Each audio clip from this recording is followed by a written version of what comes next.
morning mga mommies and daddies. At nagbabasta na po ako sa aming pagpunta ng Cambridge. Magluluto muna ako ng aming breakfast. Tatlo. At ang biyahe namin is 7:45 yung bus eh. Alas 5 ngayon ng umaga. At magluluto ako ng itlog. Tigi-tigisa kami. Sunny side up. Tapos bumili kami ng bacon kahapon sa grocery. Ito, tutuin ko. Baka magtinapay lang ako at sila baka magkanin. Meron pa kami namang kanin dito. Isasangad ko. Matapos na po ako magluto ng ating breakfast. At ito, wheat bread. Tinoast ko lang siya. Nag-toast ako ng 3 slice kung sino gusto ng bread. Meron din tayong butter dito. At ito yung ating bacon and egg. At yung bacon nga nila iba yung klase ng cut. Hindi yung pa-strip katulad sa atin. Tsaka mas medyo makapal siya. At ito syempre yung sinangag natin. Lagyan ko lang naman ng konting bawang. At konting asin lang naman. Yan. So gisingin ko na po sila sa auntie. At para makakain na po kami. At malapit lang naman yung bus station sa amin dito eh. 7:45 yung bus natin. So at least maaga pa. Hindi kami nagmamadali, di ba? So, samahan nyo nga po pala ulit kami sa Cambridge at maggala ulit tayo. Nakasakay na tayo sa bus at on time yung bus nila. 7:45 yung biyahe natin. Around 1 hour mami, no? Yung biyahe natin ngayon. 1 hour lang naman pa Cambridge. Nilagyan namin ng cup si Santi na ganito, fisherman's cup. Kasi baka mamaya trick yung araw eh. Baka masunog, masunburn eh. Mainit yung araw. At ang weather natin ngayon, hindi naman siya uulan buong araw, kaya magandang maglakad-lakad at maigala natin si Santi.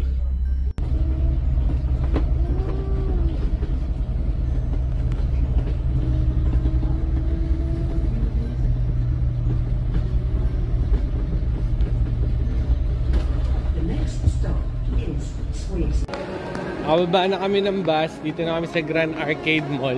Maaga pa naman kami.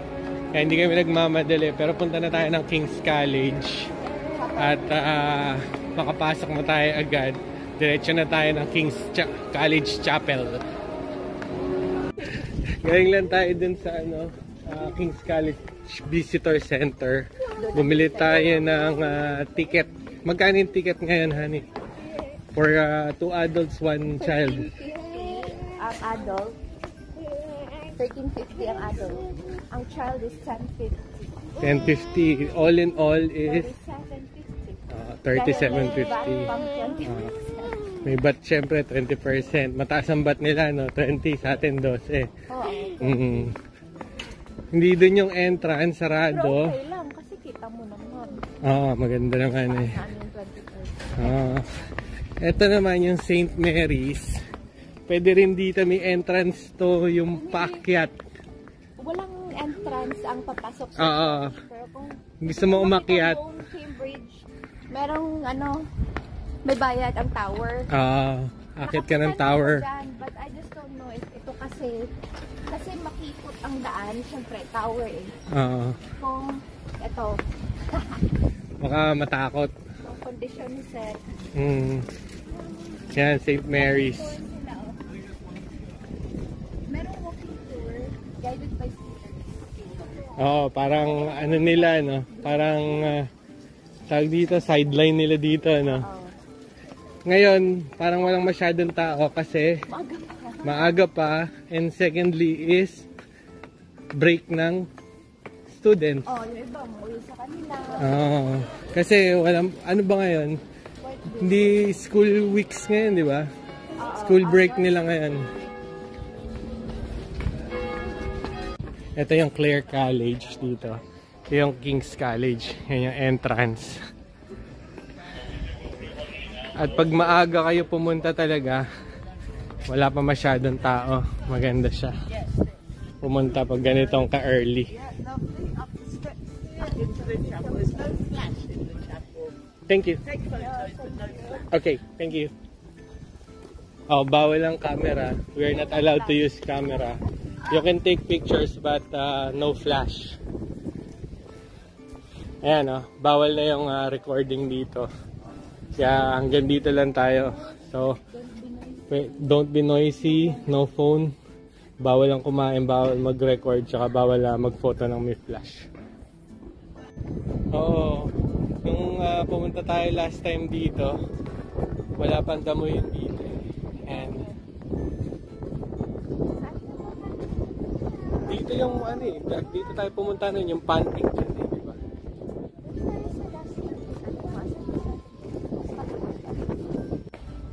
Ngayon, we're on our way na para doon sa Panting. Nag-Google Maps lang kami ni Mami kung saan nahanapin. 11 minutes walk galing dun sa King's College Chapel. Medyo nadidelay kami ng paglalakad. Kada may makikita kami magandang building o kaya structure, nagpipicture kami. Dito na tayo for Panting. At let's see kung mag-enjoy si Santi. At ganito kami nun pump boat, di ba? Sa Boracay, nag-Boracay kami nun Yan yung sasakyan sa Panting. Iikot siya bali sa Cambridge. Tinawagan na namin kasi hindi namin makita kung saan yung parang office nila. Okay, I'll end the contact. Diretso lang yata. May mga swan, Yay! Nakasakay na kami ng boat. At shared to. Pero kami lang. Kaming tatlo lang ang parang private siya. Nagpanta kami ni Santi. Yeah, there's Tom. Fine. Running. We were there already. Yeah, and then she said, "For Jesus Green." So we went back right. We went there. Na pinawisan tayo kasi yung paghahanap natin. Pero kung actually nandito na tayo kanina, ito na yon. Diretso lang. However, si Google Maps tinuro pa kami paikot. Diretso lang pala to. Pero okay naman, nakita namin. As a result, you'll notice that much more of the buildings here are recently modern. So, with the help of her mother, Jekaterina of Luxembourg, The college was much poorer up until recently. Yeah. it is alleged. Say hi. Enjoy naman si Santi. Kaya medyo anxious siya kasi tinatouch yung tubig. At sabi namin sa kanya, bibili namin siya ng Kinder Joy. Even Tom. We're going to buy Tom Kinder Joy, no? Santi. Ano?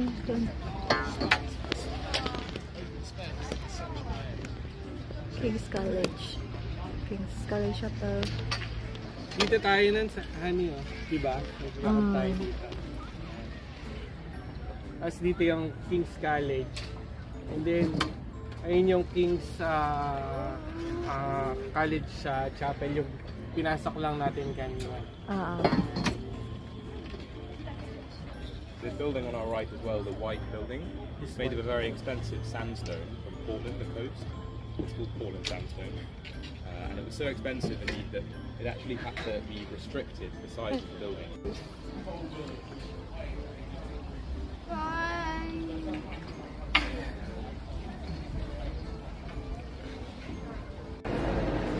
Basta tayo sa Panting. Dito ngayon kami sa Nines Global Buffet.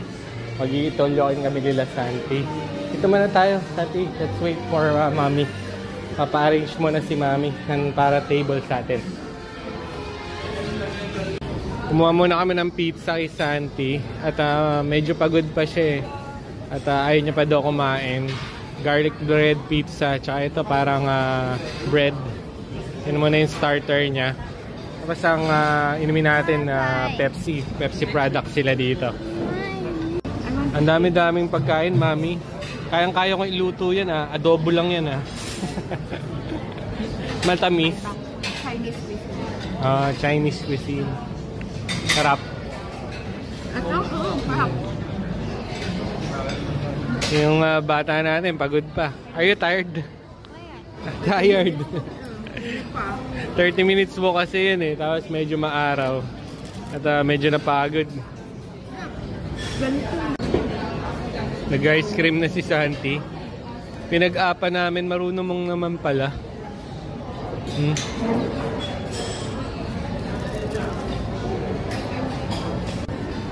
Kumuha akong cake para kay Santi. Oh, cute. Pwede na palang pang eat all you can to, mami. Halo-halo.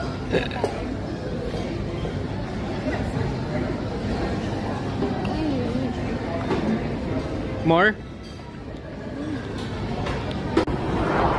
Gusto kami kumain. Lakad na ulit kami. Pabalik na kami ulit doon sa Grand Arcade. At ang dami namin nakain. At sinulit namin. Alauna hanggang alas 3. Dahan-dahan lang yung kain namin para matry namin lahat. Chinese, Thai, lahat. May pizza, may Italian. Tapos ang daming dessert, may ice cream pa.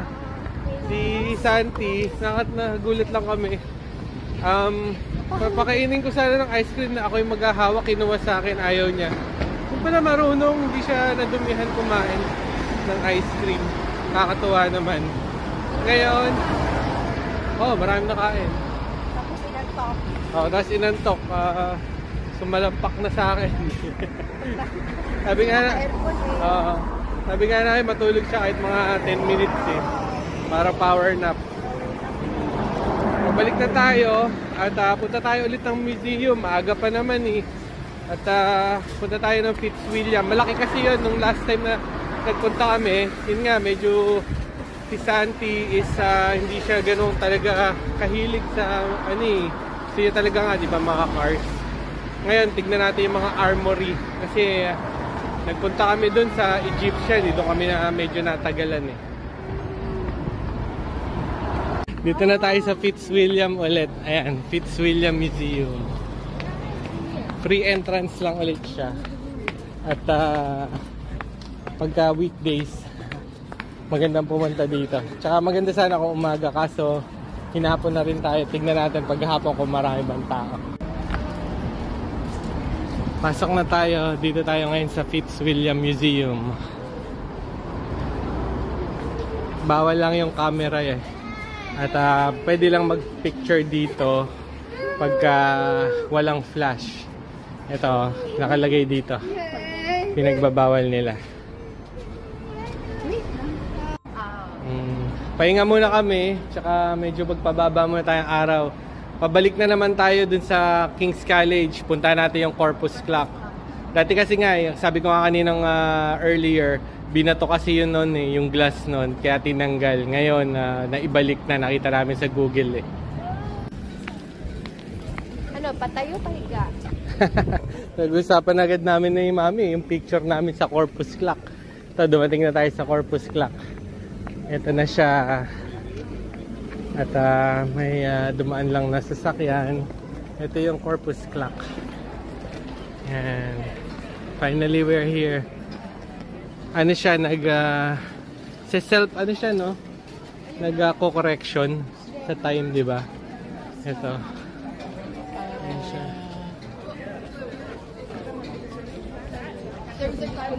There's the clock, Santi. Picture tayo. The clock. Okay? Okay, picture muna po kami. Pauwi na kaming hunting doon. At nakasakay na kami ng bus. Malapit-lapit na kami. Salamat nga po pala sa panonood sa vlog channel po ni Santi at sa pag-subscribe po sa channel niya. Hanggang sa susunod na vlog na lang po ulit. At baka susunod natin magpunta tayo ng York.